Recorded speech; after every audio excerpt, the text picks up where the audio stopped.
Hi hello ನಮಸ್ತೆ, welcome back to my channel.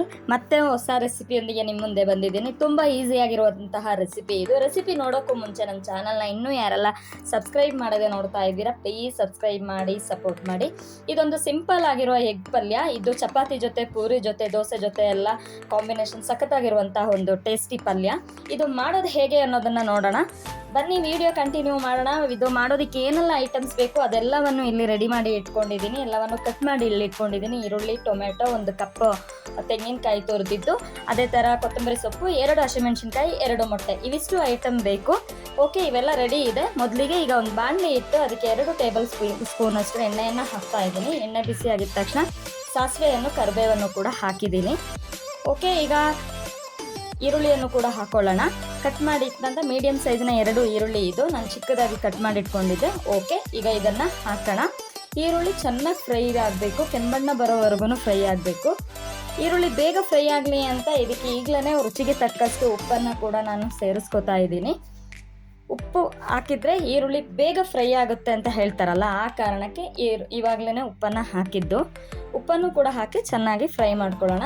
ಈಗ ಇದಕ್ಕೊಂದು ಸ್ವಲ್ಪ ಶುಂಠಿ ಬೆಳ್ಳುಳ್ಳಿ ಪೇಸ್ಟನ್ನು ಹಾಕೋಬೇಕು. ಜಾಸ್ತಿ ಬೇಡ, ಸ್ವಲ್ಪ ಸಾಕು. ಸ್ವಲ್ಪ ಶುಂಠಿ ಬೆಳ್ಳುಳ್ಳಿ ಪೇಸ್ಟನ್ನು ಕೂಡ ಹಾಕಿ ಅದರ ಹಸಿ ಸ್ಮೆಲ್ಲು ಹೋಗೋವರೆಗೂ ಫ್ರೈ ಮಾಡ್ಕೊಳ್ಳೋಣ.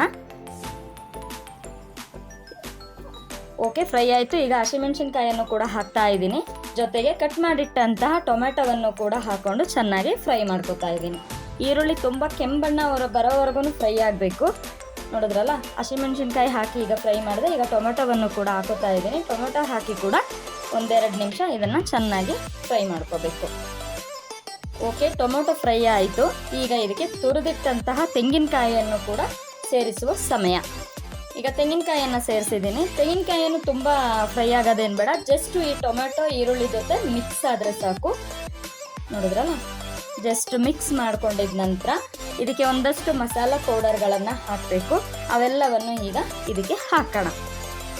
ಮೊದಲಿಗೆ ಅರ್ಧ ಟೇಬಲ್ ಸ್ಪೂನಷ್ಟು ಧನಿಯಾ, 1/4 ಟೇಬಲ್ ಸ್ಪೂನಷ್ಟು ಅರಿಶಿನ, ಅರ್ಧ ಟೇಬಲ್ ಸ್ಪೂನಷ್ಟು ಅಚ್ಕಾರದ ಪುಡಿ, ಅರ್ಧ ಟೇಬಲ್ ಸ್ಪೂನಷ್ಟು ಗರಂ ಮಸಾಲ, 1/4 ಟೇಬಲ್ ಸ್ಪೂನಷ್ಟು ಜೀರಿಗೆ ಪುಡಿಯನ್ನು ಕೂಡ ಹಾಕಿ ಚೆನ್ನಾಗಿ ಮಿಕ್ಸ್ ಮಾಡ್ಕೊಂಡು ಆಯಿತು. ಈಗ ಇದಕ್ಕೆ 2 ಮೊಟ್ಟೆಯನ್ನು ಒಡೆದು ಸೇರಿಸ್ಕೊಳ್ಳೋಣ.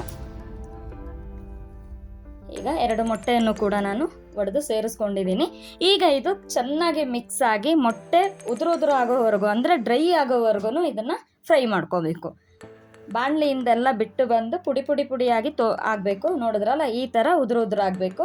ಆಗಿದ್ರೆ ಮಾತ್ರ ಇದು ಪರ್ಫೆಕ್ಟಾಗಿ ಆಗಿದೆ ಅಂತ ಅರ್ಥ. ಈಗ ಪರ್ಫೆಕ್ಟಾಗಿ ರೆಡಿ ಆಯಿತು ಪಲ್ಯ. ಅದಕ್ಕೆ ಒಂದು ಟೇಸ್ಟಿಗೆ ಅಂತ ಕೊತ್ತಂಬರಿ ಸೊಪ್ಪನ್ನು ಈಗ ಹಾಕಿದ್ದೀನಿ. ಈಗ ಈ ಮೊಟ್ಟೆ ಪಲ್ಯ ತುಂಬ ಚೆನ್ನಾಗಿರುವಂತಹ ಒಂದು ಟೇಸ್ಟಿಯಾಗಿರುವಂತಹ ಒಂದು ಮೊಟ್ಟೆ ಪಲ್ಯ ಇವಾಗ ರೆಡಿ ಆಯಿತು.